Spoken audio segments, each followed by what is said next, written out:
안녕하십니까. 저는 서울대 아시아연구소에 근무하고 있는 김호라고 합니다. 제 전공은 한국사가 주 전공이고요.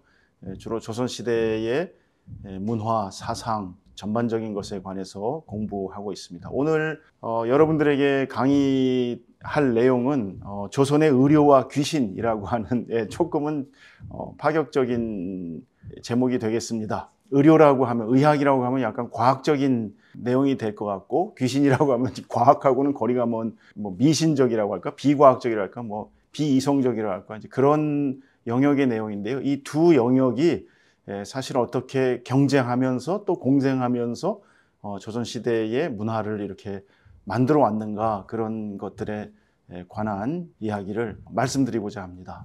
먼저 1742년에 그 소금장수 이야기를 하나 말씀드리려고 합니다. 지금 보여드린 화면에 보시고 계시는 이 그림은 동소말록이라고 하는 조선시대 그 남인학자인데요. 남하정이라고 하는 남인학자가 18세기에 자신의 그 주변에서 있었던 여러 가지 이야기들을 이렇게 수집을 해서 정치 이야기, 민간에서 돌아다니는 이야기, 이런 것들을 모아서 적은 말록이라고 하는 게 일종의 에세이 같은 거거든요. 숫필집.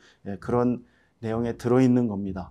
1742년의 이야기인데 그 당시에 엄청나게 기근과 함께 역병이 조선 전국을 휩쓸었습니다. 그럴 때 경기도 수원에 소금장수가 하나 있었는데요.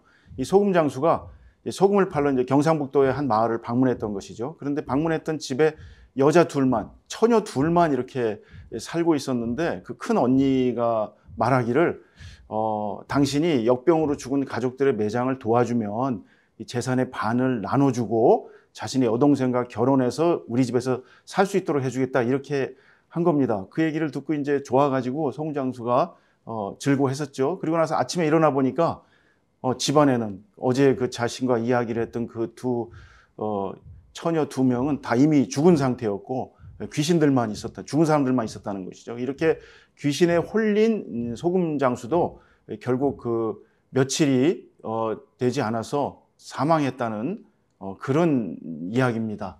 조선시대 때 이렇게 귀신에 홀린 이야기, 또 역병에 걸려서 죽어서 급사한 경우, 이런 경우 정확한 사인을 알기가 어려웠습니다. 이제 그런 경우에 조선시대 사람들은 대개 그 원인을 귀신에 홀렸다거나 귀매라고 하는데요. 귀신보다 이제 그 의학적으로 훨씬 더 사람들에게 해를 끼치는 귀기, 귀매, 이런 표현들을 썼는데, 이런 것으로 인해서 그 사람들이 죽었다라고 생각하는 경우가 많았습니다. 그런데 사실 우리는 조선이라는 나라를 유교 국가로 알고 있는데, 유교라고 하는 것은 공자, 맹자님의 말씀부터 이후 주희의 이야기까지 우리가 이렇게 상식적으로 알고 있는데, 이 유교의 가르침은 기본적으로 신비스러운 것에 대해서는 배격하는, 신비주의를 배격하는 그런 가르침으로 알려져 있습니다. 그래서 일종의 중세적 합리주의라고 우리가 보통 표현을 하는데, 이제 그런 이야기로 되어 있다는 것이죠. 지금 여기 그림에 보여드리는 것은 논어를 한글로 언해한 책인데, 조선시대 때 논어를 한글로 번역을 해서 일반 많은 사람들이 읽을 수 있도록 소개한 책인데, 이 논어의 가르침에 의하면 공자님께서는 자부로 괴력난신이다. 그 괴이하고 믿기 어려운 것들에 대해서는 말하지 말라고 말씀하셨다. 따라서 유학자들이라고 하는 사람들은 기본적으로 귀신, 알 수 없는 것들에 대해서는 말을 아끼고 말하지 않는 것이 보통이었다고 할 수 있습니다. 또 그 논어 위정편에도 보면 지지, 지지, 부지, 부지, 시, 지하라, 이렇게 이제 표현이 되어 있는데, 말이 조금 이상하지만 아는 것을 지지, 안다고 하고, 부지, 모르는 것은 모른다고 해야 이게 참으로 아는 것이다, 이런 얘기입니다. 좀 모르는 것, 알 수 없는 것들에 대해서 이러쿵저러쿵 상상을 동원해서 이야기하는 것, 이런 것들은 참 지식이 아니다, 이제 이렇게 얘기한 것이죠. 결국 알 수 없는 것들에 대해서는 가능한 합리적인 설명을 할 수 없다면 말하지 말라, 이제 이게 유학자들의 기본 태도인데, 우리가 알다시피 이 세상에 모르는 게 너무 많잖아요. 귀신에 의한 죽음이라든지 이런 알 수 없는 것들에 대한 죽음, 이런 것들에 대한 두려움이 사실은 크기 때문에 이 알 수 없는 것들에 대해서 설명하고 말해 주어야 하는 것, 이것이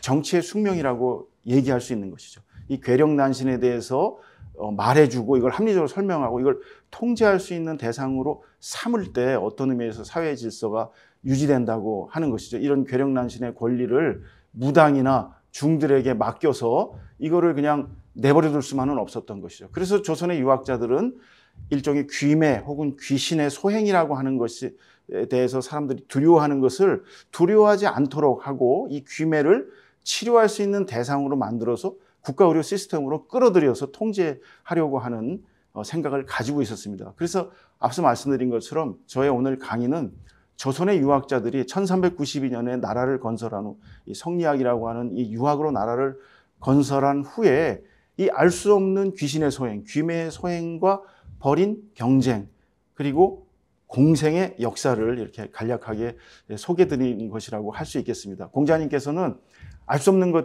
것들에 대해서는 말하지 말라 이렇게 이야기하셨지만 저는 조선시대 때 이 알 수 없는 것들을 어떻게 극복하려고 했는가 하는 역사를 오늘 여러분들께 말씀드리려고 하고 있습니다. 여기 보여드리는 것은 매향비라고 하는 것인데요. 나무, 향재를 갖다가 나무를 갖다가 바닷가 이런 데 근처에 묻어놓고 이것이 수백 년이 지나면 일반적인 나무가 향으로 변하거나 약재로 변해서 사람들한테 발견되었을 때 미륵불이 하생을 해서 세상을 구제한다는 그런 일종의 불교와 무속이 결합된 그런 신앙과 관련된 내용들입니다. 이런 것들을 고려 이래로 굉장히 많은 사람들이 10여 명에 이르는 사람들이 아니고요. 어떤 데는 수천 명씩, 천여 명씩 사람들이 동원이 돼가지고 이 나무를 벌목해다가 바닷가까지 끌고 가서 이것을 바다에다 묻고 신에게 기도한다든지 부처님에게 기도해서 새로운 좋은 세상이 오기를 기대하는 막 이런 모임들이 많이 있었습니다. 일종의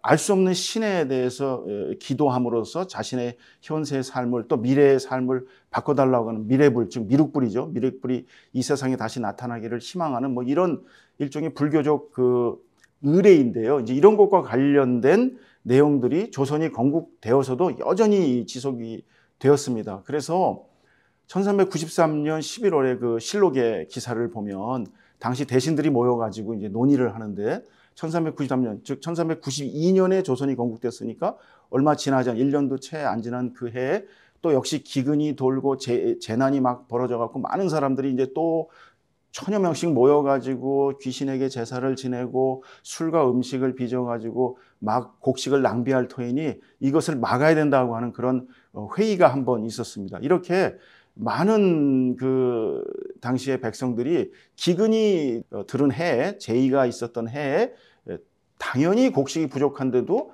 술을 빚어서 귀신에게 제사 지내는 이런 향도의 모임이 굉장히 많았다는 것. 결국 모든 것들을 여전히 귀신에게 기대하고 있는 이런 상황들을 어쨌든 합리적인 설명을 통해서 극복하고 이런 것들이 사실상 별로 쓸모가 없다는 이야기들을 통해서 사람들을 설득해야 될 의무가 유학 정치가들에게 있었다는 사실, 이런 것들을 좀 미리 말씀을 드려봅니다.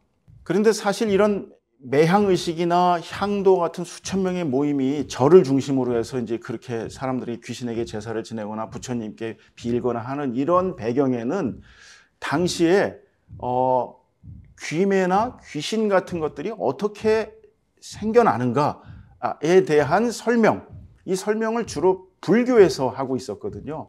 그래서 지금 제가 보여드리는 이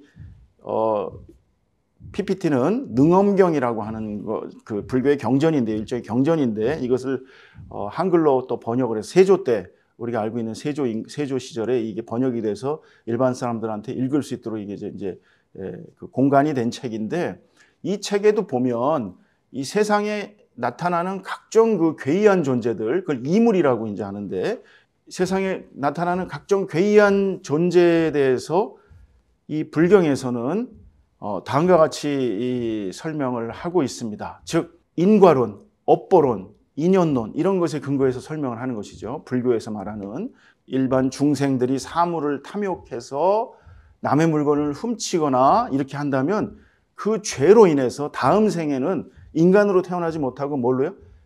괴물로 태어난다는 것입니다. 혹은 풀과 나무 등에 붙어서 형체를 이루게 되는, 즉 괴물이 된다는 것입니다. 또 지나치게 성욕이 과해서 색을 탐욕하게 되면 이런 사람들은 나중 다음 생에 뭐가 되냐? 역시 괴물로, 물괴로 태어난다. 뭐 이런 식의 설명으로 이루어져 있습니다. 또 한을 품고 타인을 미워해서 계속해서 그 한을 풀지 않고 계속 미워하게 되면 이런 사람들은 어떻게 되느냐? 다음 생에 벌레와 만나서 결합이 되거든요. 그래서 그걸 고독귀라고 하는데 이 고독귀라는 게 아주 강한 독약이에요. 이 고독귀를 이용해서 다른 사람들을 뭐 살해하고 막 이런 일들이 조선시대에 막 벌어지는데 이 고독귀라는 게 알 수도 없는 것이지만 이런 흉한 동물이 된다는 것이죠. 뭐 이런 식으로 불교에서 말하는 인연론이죠. 인과론, 업보론 같은 것들을 이용해 가지고 현재의 원한이 깊거나 잘못을 하거나 이런 사람들은 죽어서도 다음 생에 제대로 된 인간으로 환생하지 못하고 나쁜 기운이 돼가지고 사람들을 해치게 된다는 것입니다. 그게 일종의 역위라고 하는 것도 그런 것인데 그 제사를 지내서 자신의 영혼을 위로받지 못한 그런 죽은 사람들이 또 역위가 된다든지 전장터에서 죽어간 사람들이라든지 이런 사람들이 제대로 된 제사를 받지 못하면 역위가 돼갖고 역병을 일으킨다는 그런 내용들이 이 책에 가득 적혀 있습니다. 그래서 조선시대 사람들이 많은 경우에 불교적인 그 감각을 가지고 귀신이라는 것은 또 이렇게 인간이 윤회하고 그 세상을 다시 태어나고 할 때 죄를 짓는다든지 원한을 품는다든지 남을 미워한다든지 뭐 이런 것들이 누적되어서 다음 생에는 나쁜 귀신으로 태어난다고 하는 뭐 이런 이제 감각을 가지게 되었던 것입니다. 그래서 그런 사람들을 원한을 풀어주거나 나쁜 일을 저지른 사람이 다음 생에 제대로 된 그 사람으로 태어나려면 어떻게 되느냐? 이제 선행을 쌓아가지고 그런 세상 만사의 죄업으로부터 벗어나야 된다. 이제 이런 게 불교의 가르침이었던 거죠. 그래서 이런 귀신을 통제하고 새로운 착한 생활을 해가지고 다음 생에 좋은 귀신으로 태어나지 않고 좋은 인간으로 태어나는 이런 것들이 모두 불교적 의례와 의식과 연관되어서 실천이 되고 있었다는 이야기를 지금 제가 말씀드리려는 겁니다. 1442년에 황해도에서 한번 역병이 크게 돌았던 적이 있는데 이때도 전쟁터에서 죽은 사람들을 제대로 묻어주고 장례를 치르지 못했기 때문에 이것들이 다시 이제 문제가 돼가지고 사람들에게 그 기침병, 그 감기와 같은 전염병을 일으킨다고 생각해서 당시 이 조정에서는 황해도 관찰사에게 명해서 승려들로 하여금 여제, 그 불교식으로는 수륙제라 그러는데 이 수륙제를 통해 가지고 귀신들을 위로하고 민심을 위로하고 뭐 이렇게 하는 그런 이제 일들을 하게 됩니다. 결국 제가 드리려고 하는 이야기는 역병을 일으키는, 기근을 일으키는, 재해를 발생시키는 이런 귀신의 역할을 위로하는 데에는 성리학자, 유학자가 아니라 승려나 무당들이 있었다는 겁니다. 이런 것들을 어떻게 승려를 대신해서 유학자들이 합리적인 설명을 통해 가지고 귀신에게 제사를 지낸다거나 이런 것들이 큰 의미가 없다는 것을 설득해야 될 그런 필요가 있었다고 하는 것을 말씀드리고자 합니다.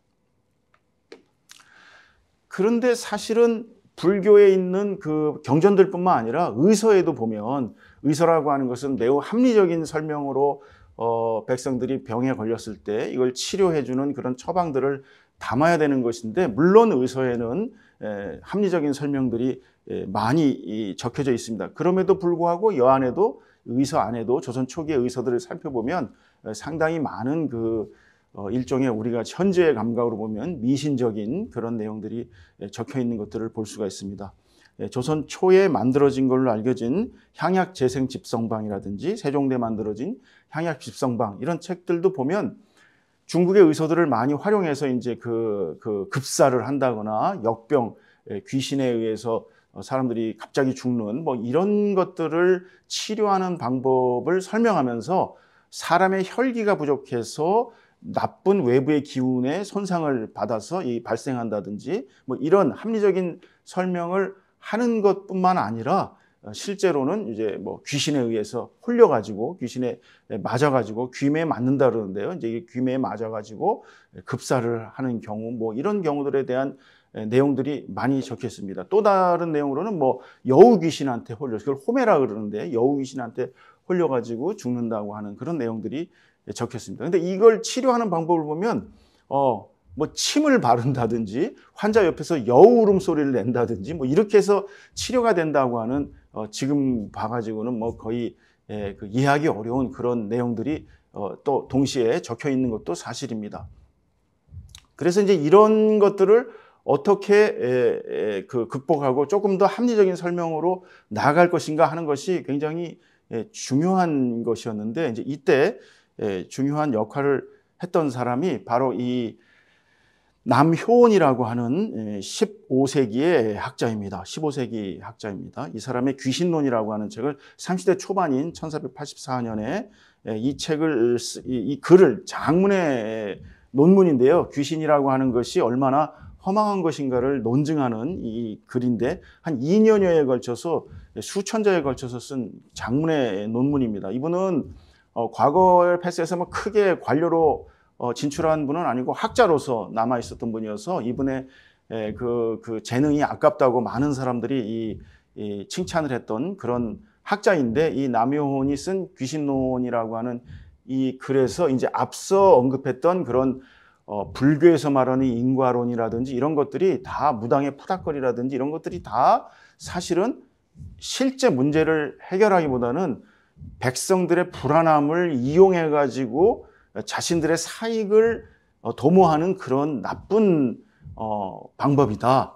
이걸 내가 이 글을 통해서 변파를 하고, 성리학에서 말하는 귀신이라고 하는 것은 기의, 음과 양의 기의 그 굴신, 즉 펼쳐졌다, 흐트러졌다, 모였다 하는 그런 일종의 물리적인 현상일 뿐이지, 이것이 뭐 그들에게 제사를 지낸다고 해서 무슨 복을 받는다거나 그들을 또 멀리한다고 해서 또 뭐 핍박을 받는다, 이런 거하고는 아무 관계가 없다고 하는 일종의 유학에서 말하는 귀신에 대한 합리적 해석을 이제 시도하게 됩니다. 그래서 이 글이 상당히 중요한 글이 되는데, 결국은 이 시기가 이 15세기에 이걸 준비해서 16세기 초반에 이르면 1500년 초반에 이르면 우리가 알고 있는 살인파 학자들이 대거 등장하게 되는데, 이 살인파 학자들이라는 사람이 뭘 하는 사람들이냐, 남효원을 비롯해서 결국 이제 불교가 설명하고 있는 이 세계에 대한 해석을 성리학적 해석으로 바꾸고 합리적인 해석을 통해서 귀신에게 빌거나 부처에게 빌거나 해서 기륭화복을 구할 것이 아니라 자신에게 주어져 있는, 즉 성리학에서 말하는 핵심 뭐죠?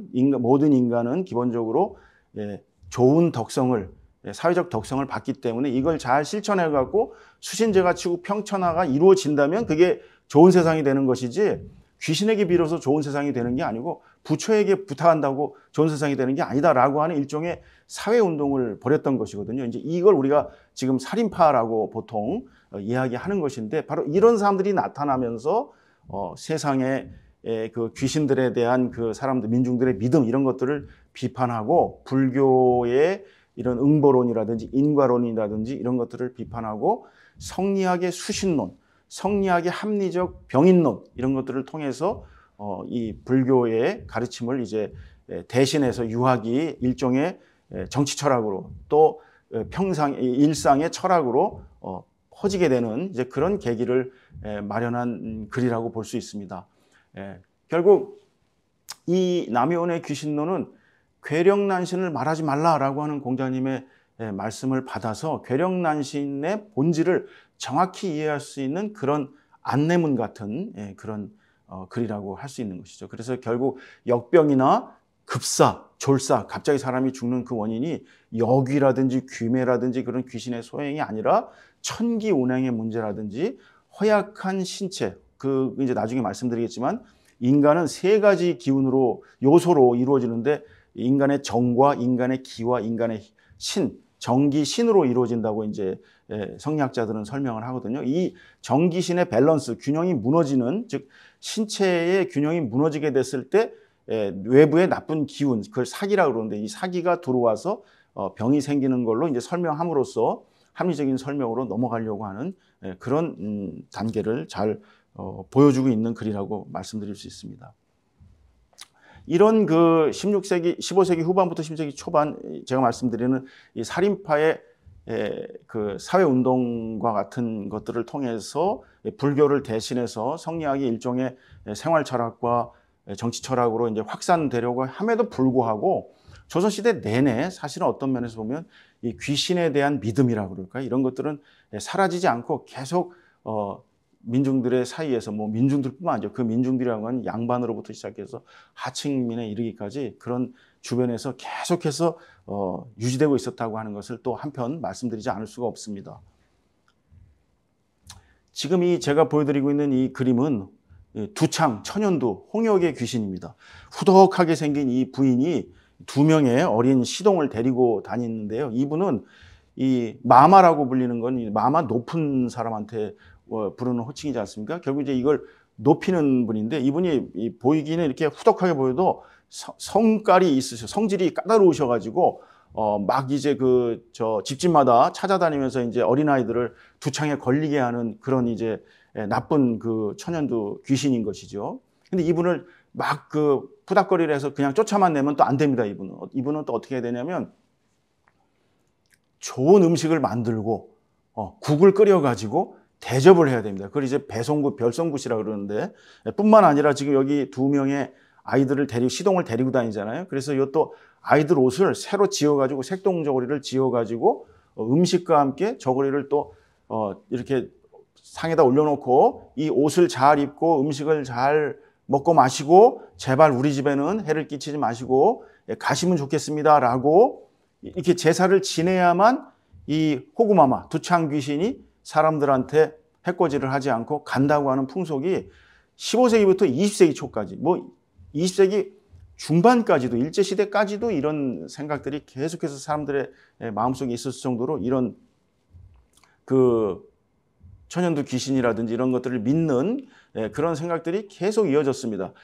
앞서 말씀드린 그 남효원이라고 하는 사람들은 이런 호구마마 귀신에게 밥을 제공하고 국을 제공하고 옷을 제공하고 이렇게 하는 것은 아무 소용이 없는 일이다라고 자신의 논문에서 쓰고 있습니다. 오늘날 구술하거나 별송구술하거나 이런 것들은 어리석은 백성들이 이 알지 못하는 것을 이용해서 이 무당들이 돈벌이로 활용하는 것이지 실제로 이런 걸 통해 가지고 병이 고쳐지지가 않는다. 무릇 사람의 질병은 기운이 그 사람의 원기가 밸런스가 무너지는 데서 비롯한 것이지 무당들이 인민들을 속여서 귀신에게 음식을 대접하면 이들이 먹고 병을 거두어간다 뭐 이런 것들은 사실이 아니라는 얘기를 계속해서 하게 됩니다. 그럼에도 불구하고 앞서 말씀드린 것처럼 귀신에 대한 이 호구마마 별송굿이라고 하는 이것은 조선 후기까지 계속 이어지고 있었다고 하는 것을 말씀드릴 수가 있습니다. 지금 제가 15세기 초에 한 의서를 또 하나 보여드리고 있는데요. 이건 구급 간이방 언해라고 하는 의서입니다. 이 의서는 향약 집성방이나 의방유치와 같은 그런 거질의 의서들이 굉장히 양이 많기 때문에 이 많은 양을 백성들한테 다 나눠줄 수가 없기 때문에 한두 책짜리로 간단하게 만들어서 활용할 수 있도록 그 각도에 나눠준 책이라고 할 수 있습니다. 이 간이방이죠. 구급에 필요한 간이방. 여기에도 귀신에 치여서 갑자기 죽는다든지 또는 역병에 의해서 갑자기 죽는다든지 하는 것들을 치료하는 내용들이 나오는데 이 치료법이라고 하는 것도 소를 끌고 와서 환자의 뺨을 핥도록 한다든지 침을 발라가지고 핥도록 한다든지 이런 비과학적인 내용들 같은 내용들이 많이 여기에 적혀져 있습니다. 다리미를 데워서 배를 따뜻하게 한다든지 뭐 이런 내용들이 여기에 이제 적혀 있습니다. 혹은 또 귀신에게 홀린 사람을 치료할 때 귀신은 그 흰 개의 피를 싫어하기 때문에 흰 개를 잡아서 그 피를 뭐 마시면 또 낫는다든지 뭐 이런 식의 처방들이 이 안에 들어있는데 한편으로는 남효원 같은 사람들에 의해서 이 귀신이라는 거 하는 것은 기에 음양의 기에 굴신에 불과하고 귀신이라고 하는 건 실제하지 않는다라고 하는 비판이 있는 그런 설명이 있음에도 불구하고 또 다른 한편으로는 이렇게 의서에도 그 귀신에 맞아서 귀신에 홀려서 죽는 사람들을 치료하는 또 매우 그 미신적인 방법 같은 것들이 동시에 같이 있습니다. 이것은 무엇을 의미하느냐? 그 당시 사람들이 성리학적인 합리적 해석을 충분히 이해할 만큼 그런 단계에 이르지 못하고 여전히 이런 그 미신적인 방법에 따라서 병을 치료한다거나 역병을 또 물리치려고 한다거나 뭐 그런 것들이 있었다는 것을 증명한다고 말씀드릴 수가 있겠습니다. 1524년부터 그 평안도를 중심으로 해가지고 그 이듬해까지 굉장히 그 온역이라고 하는 또 역병이 유행을 하게 되는데요. 굉장히 많은 사람들이 이 한 해에 걸쳐서 죽게 됩니다. 이때도 정부는 벽온이죠. 온역을 벽 물리친다고 하는 벽온방을 간단하게 만들어 가지고 이제 배포를 하게 되는데, 이 책에 의하면 역병의 원인이 굉장히 다양하게 이제 설명이 됩니다. 앞서 말씀드린 것처럼 귀신에 의한 그 죽은 자들의 원한이 말하자면 기운으로, 나쁜 기운으로 뭉쳐가지고 사람들을 해친다고 하는 그런 내용뿐만 아니라 뭐 도랑이나 하수구에 더러운 것들이 막혀서 그게 썩어서 그런 나쁜 기운을 사람들이 흡입을 해갖고 생긴다든지, 또는 심지어는 관리들이 정치를 잘못해서 백성들의 원한이 사무쳐갖고 그게 하늘에 감응을 해가지고 또 역병이 생긴다든지, 다양한 설명에 역병에 대한 설명, 그런 설명들을 여기서 논의하고 있습니다. 그럼에도 불구하고 이 책에서도 우리가 잊어서는 안 되는 게, 역이라고 하는 죽은 자들을 제대로 잘 장례 지내거나 제사 지내거나 이러지 않았을 경우에 그 역이들이 결국은 사람들에게 해악을 끼쳐서 역병으로 나타난다고 하는 그런 설명도 그대로 이 책에 남아있다고 하는 것을 알 수가 있습니다. 그러면 이런 것들을 어떻게 치료하느냐? 사람들이 모여가지고 시궁창을 치우고 더러운 우물을 깨끗하게 하고, 그래야지 일종의 먹는 음료수 같은 것들을, 식용수 같은 물로 마시는 것들을 깨끗하게 할 수가 있겠죠.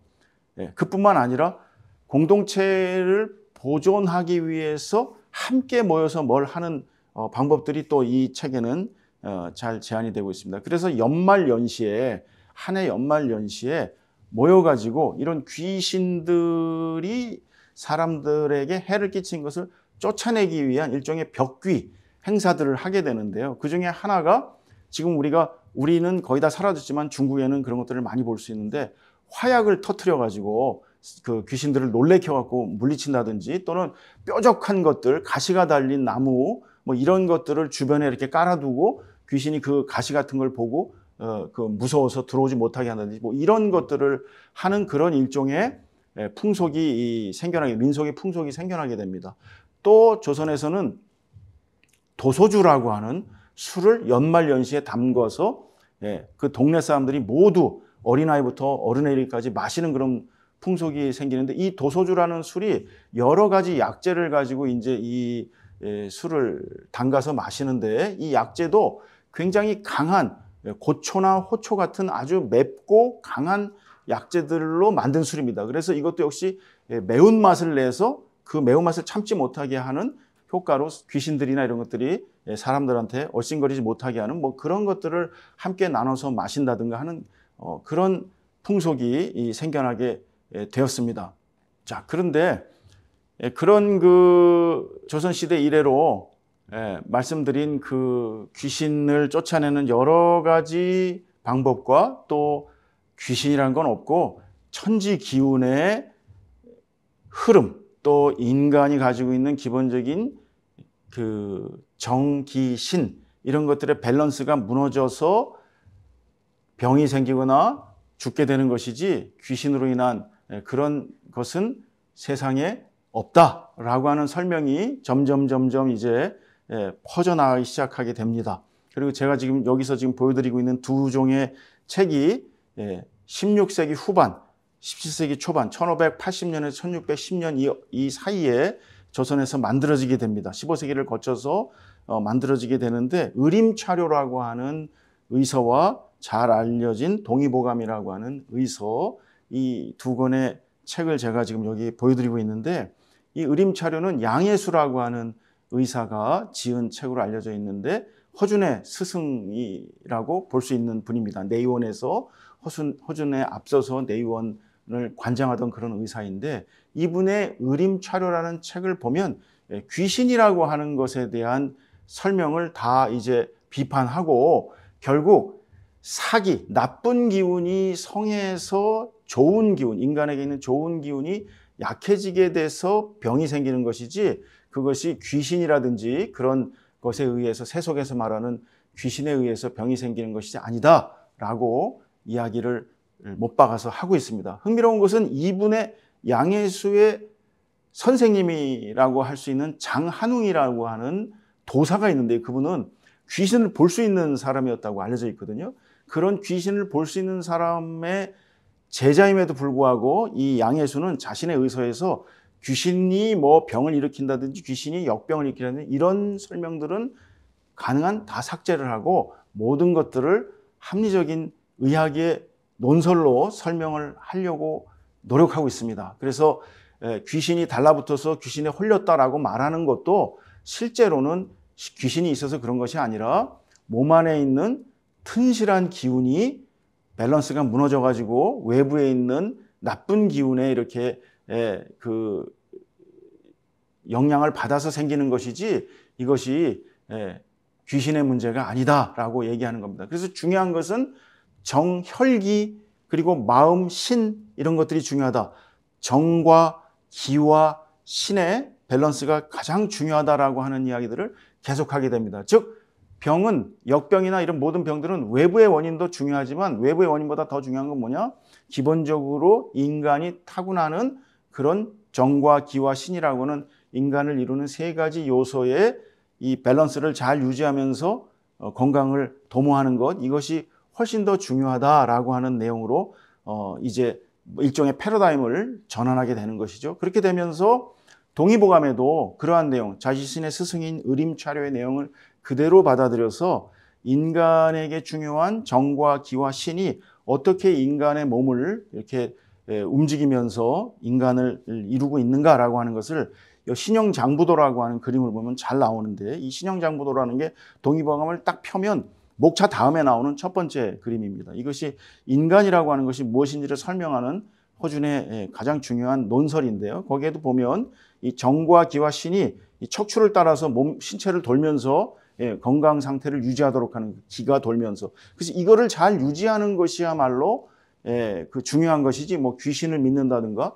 귀신에 홀렸다든가 하는 것들이 중요하지 않다고 하는 설명들을 이 책에서 하게 되는 것입니다. 그래서 지금 말씀드린 것처럼 조선 초부터 계속해서 유학자들은 가능한 귀신에 의해서 질병이 생긴다든지 귀신에 의해서 뭐 급사를 하게 된다든지 이런 것들의 설명보다는 인간 내부에 있는 그 정기신의 밸런스라든지 그게 무너졌을 때 외부의 나쁜 기운이 또 들어와서 문제를 일으킨다고 하는 조금 더 합리적인 의학의 이론으로 전환하려고 하는 시도들을 굉장히 많이 하고 있다는 것을 지금 다시 한번 강조해서 말씀을 드립니다.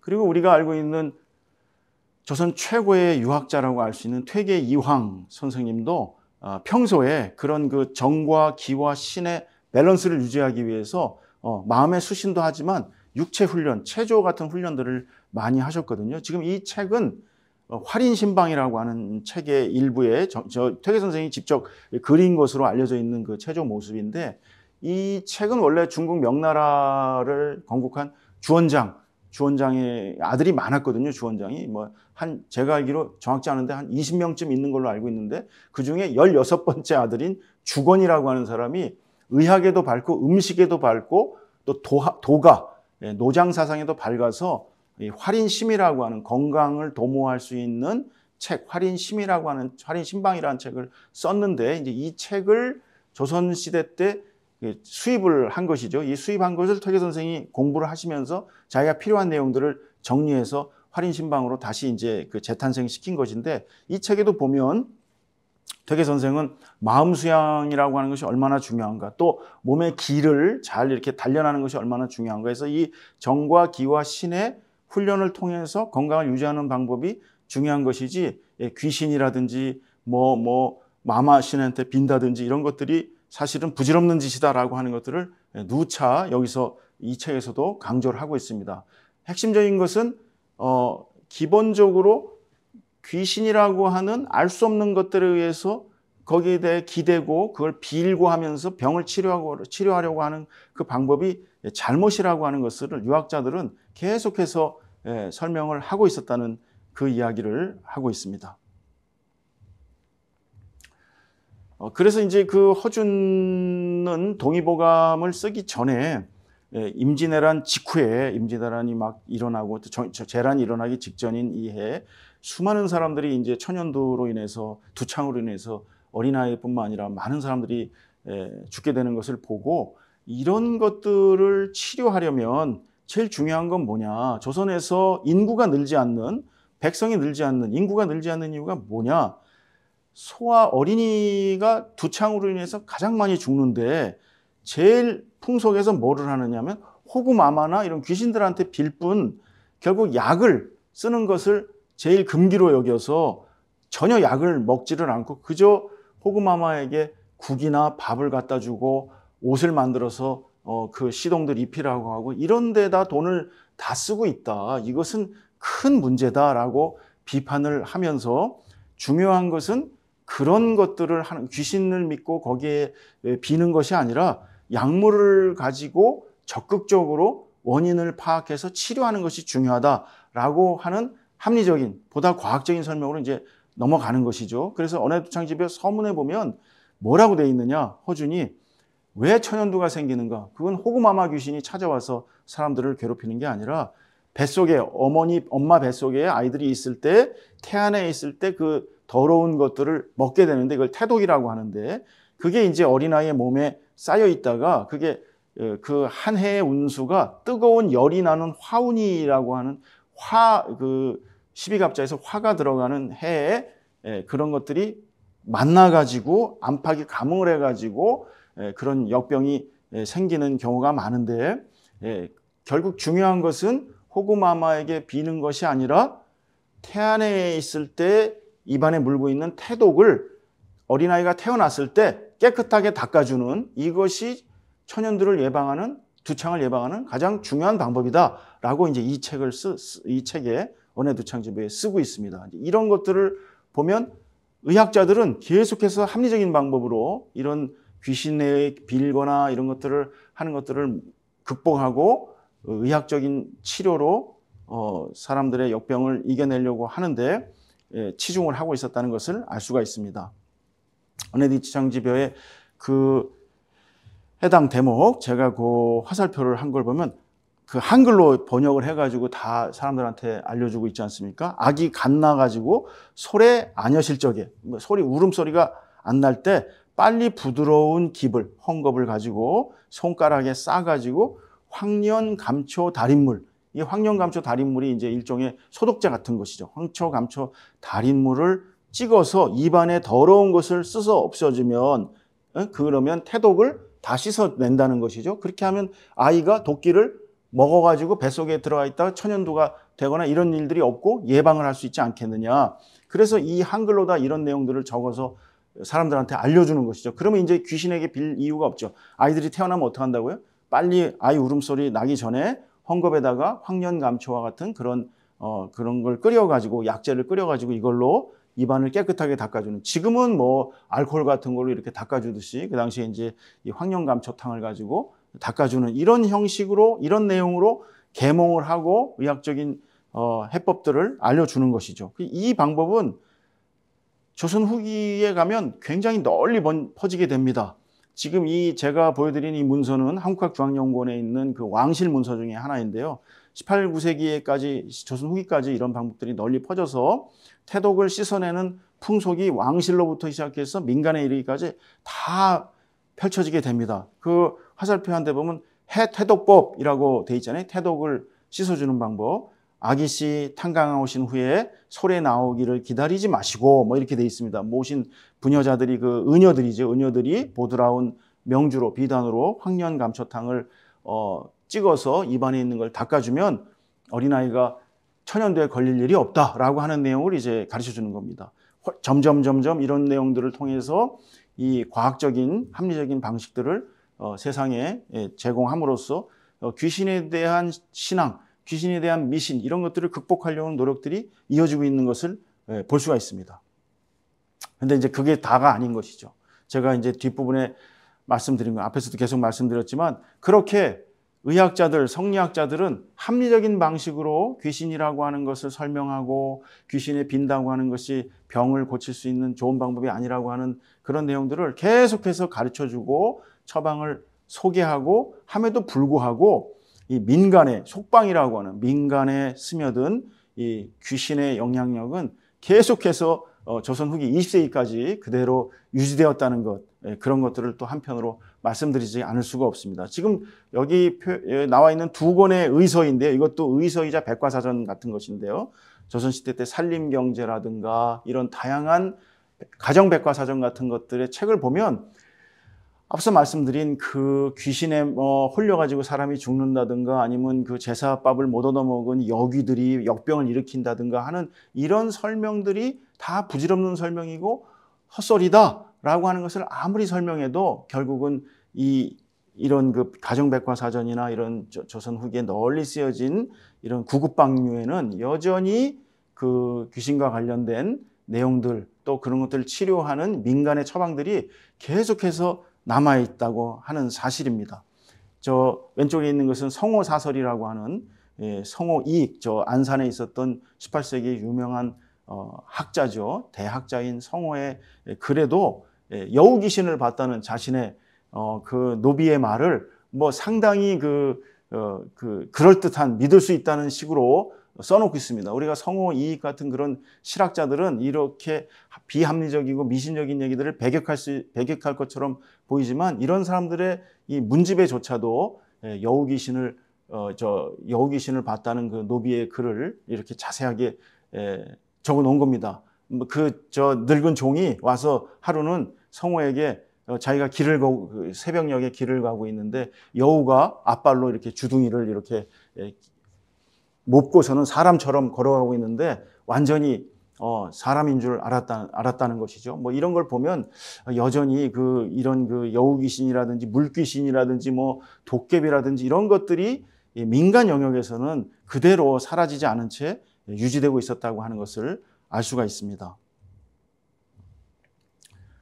그리고 이러한 그 백과사전이나 민간의 뭐 이런 이야기로 귀신의 이야기가 번져나가는 것뿐만 아니고 한편으로는 탈춤이라든지 가면극 형태로 귀신의 존재는 또 남아서 유지되는 경우도 있었습니다. 지금 보여드리는 이 경상도 고성의 이 매귀희라고 하는 오광대놀이라고 하는 이 가면극이 어떻게 해서 이 가면극이 만들어졌는지 지금 알기 어려운데요. 이것을 우리 짐작해 볼 수 있는 내용을 제가 오늘 소개를 해드리겠습니다. 1706년에 태어나서 1706년이니까 그 18세기 시작할 때죠. 1706년에 태어나서 1761년 즉 한 5, 60대 정도 살다 돌아가신 경상도 고성의 양반 구상덕이라는 분이 있는데 이분이 한 20살 때부터 돌아가실 때까지 평생 40년 정도를 일기를 계속 쓰셨거든요. 그 일기를 보면 거의 매해 기근과 함께 엄청난 역병이 이렇게 계속 유행을 해가지고 많은 사람들이 굶어 죽거나 병들어 사망하는 그런 내용들이 계속 적혀 있습니다.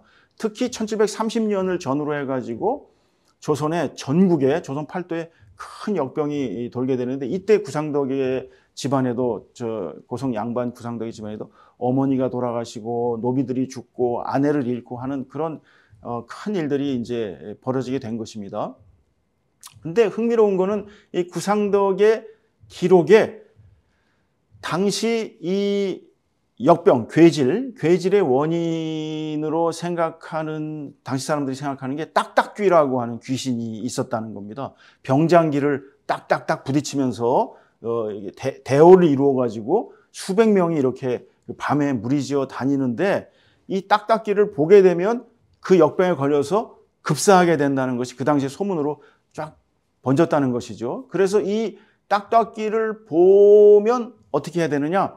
본 즉시 자신이 먼저 딱딱 소리를 내야 된다는 겁니다. 징이나 꽹과리 같은 것들을 꽝꽝 치면서 그 사람들을 그 딱딱귀죠. 딱딱귀를 물리치도록 하면 역병에서부터 벗어날 수 있다. 뭐 이런 식의 소문이 돌았다고 하는 것을 자신의 일기책에 기록해 놓은 것입니다. 이게 상당히 흥미로운 이야기인데 그런데 이것이 1730년 언저리의 이야기거든요. 그로부터 한 5, 60년이 지나가지고 경기도 화성의 경기도 화성, 수원 근처 화성이죠. 경기도 화성의 화성 출신의 이옥이라고 하는 문장가이자 그 조선후기의 그 큰 학자가 있는데, 이 학자가 경상도 합천 고성 일대를 관람을 하고 거기 풍속을 써놓은 글이 지금 봉성문여라고 하는 글이 남겨 있는데, 봉성이라는 게 지금의 합천을 말하거든요. 이 봉성 관람기 같은 거죠. 합천 관람기인데, 이 글에서 지금 보여드리는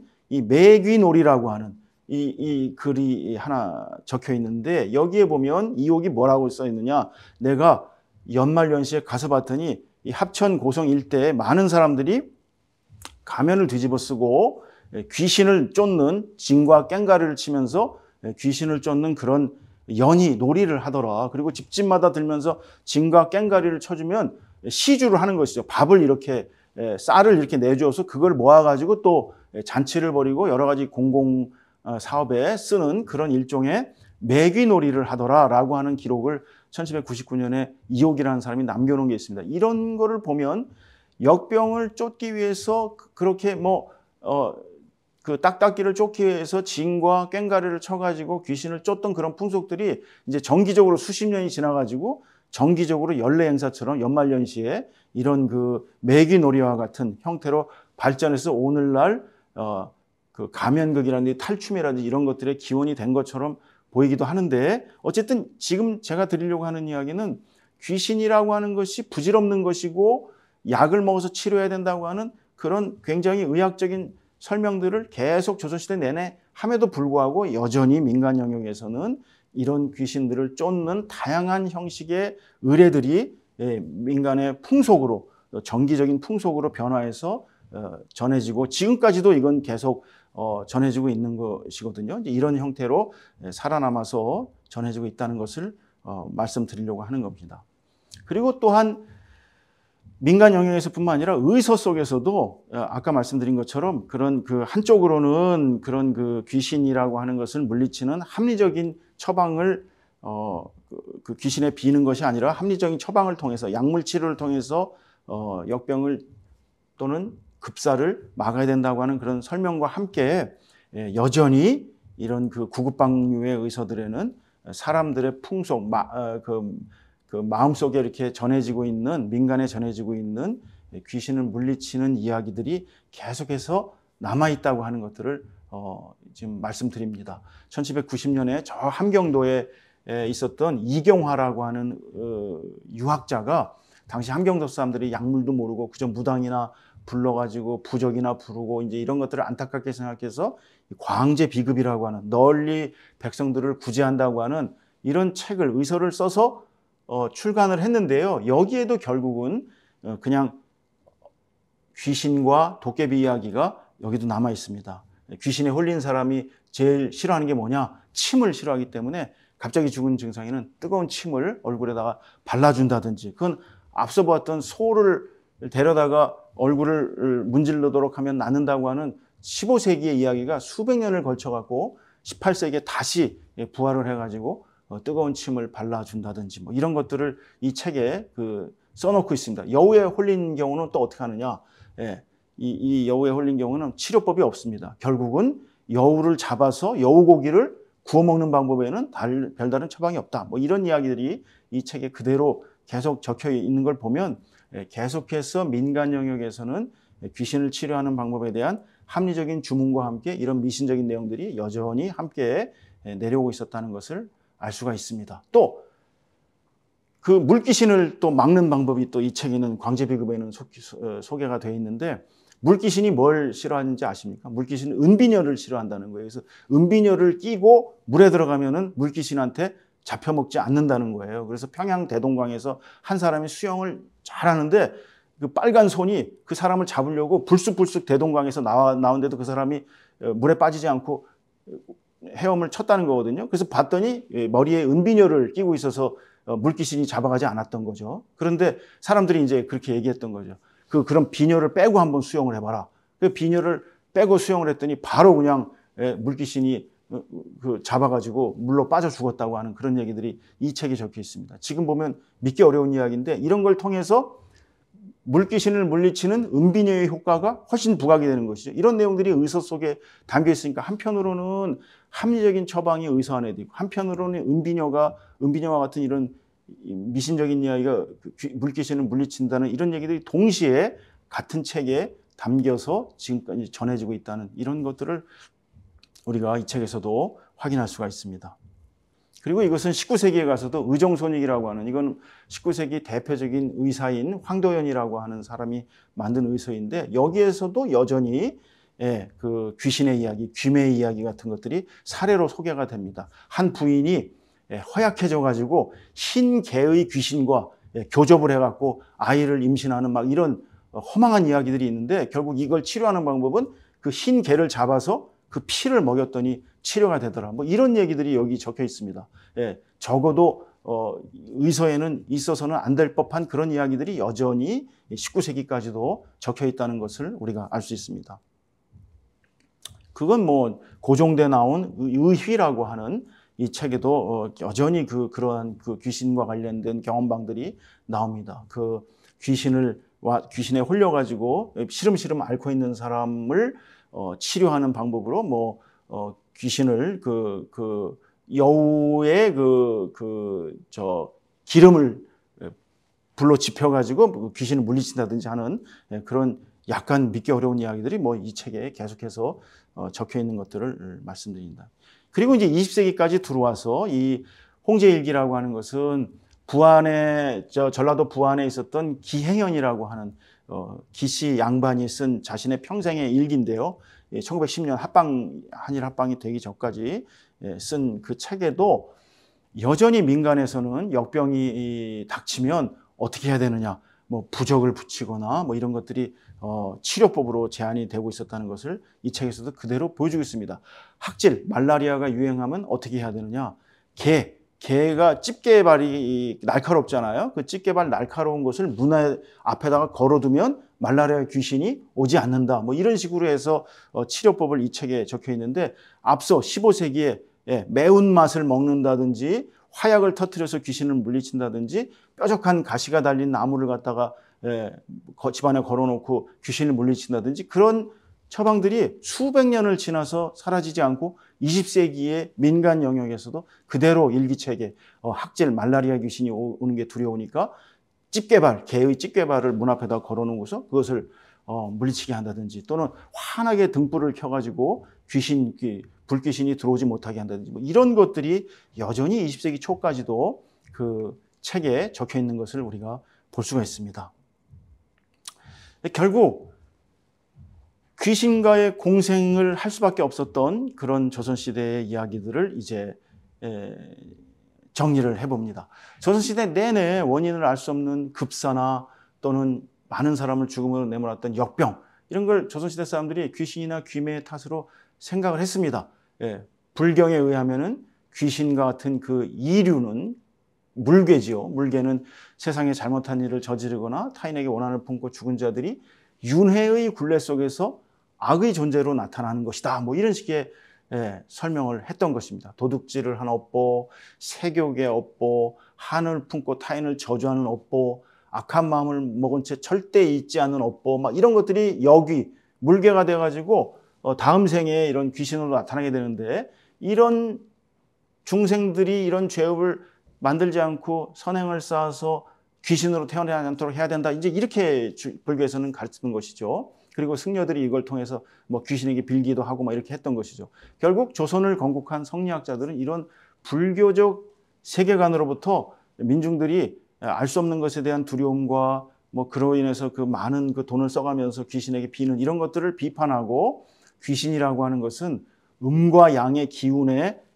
펼쳐지고 뭉치고 하는 그런 물리적인 활동일 뿐이다라고 하는 논리를 펴서 이런 귀신론을 비판하게 됩니다. 앞서 말씀드렸던 남효원 같은 사람들이 이런 귀신론을 지어가지고 이제 이런 것들을 비판하고, 또 의림차료라든지 동의보감이라든지 이런 그 조선시대 중요한 의서들에서는 귀신과 같은 것을 믿고 비는 것이 아니라 정과 기와 신이라고 하는 인간의 신체를 이루는 이런 요소들을 잘 밸런스를 유지하고, 이걸 통해서 약물을 치료하고 이렇게 해서 그 귀신을 치료하는 방법들을 계속해서 소개하고 강조하고 있습니다. 그럼에도 불구하고 계속해서 제가 말씀드리지만 이런 정귀신의 수양론이 양생의 수양론이 계속 펼쳐짐에도 불구하고 귀신과 물괴의 소행을 믿는 민간의 습속이 완전히 사라지지 않고 의서라든지 탈춤놀이라든지 이런 걸 통해서 20세기까지 계속 이어지고 있다고 하는 것들을 오늘 설명을 드렸습니다. 결국 조선이라고 하는 나라는 오랫동안 이런 귀신과 물괴와 괴물 같은 것들을 합리적인 설명을 통해서 극복하려고 하면서도 또 한편으로는 인간의 오래된 그 습속, 민간의 그 멘탈리티 안에 들어와 있는 그런 귀신에 대한 두려움 이런 것들이 계속 공생하면서 영원한 상상의 원천으로도 또 한편 쓰이고 있었던 것은 아닌가 이런 생각을 해보게 됩니다. 오늘 짧은 시간 동안 조선에서 어떻게 귀신을 극복하고 합리적인 설명을 통해서 의학의 처방으로 귀신을 물리칠 것인가, 역병을 치료할 것인가 하는 이런 시도들, 그리고 그에 또 다른 한편에서는 여전히 그런 귀신을에게 그 빌고 또 그걸 통해서 질병을 치료하려고 하는 그런 민간의 미신적인 그런 그 풍속들이 유지되고 있었는가 하는 것들을 강의를 해 보았습니다. 이상 오늘의 강의를 마치도록 하겠습니다. 예, 고맙습니다.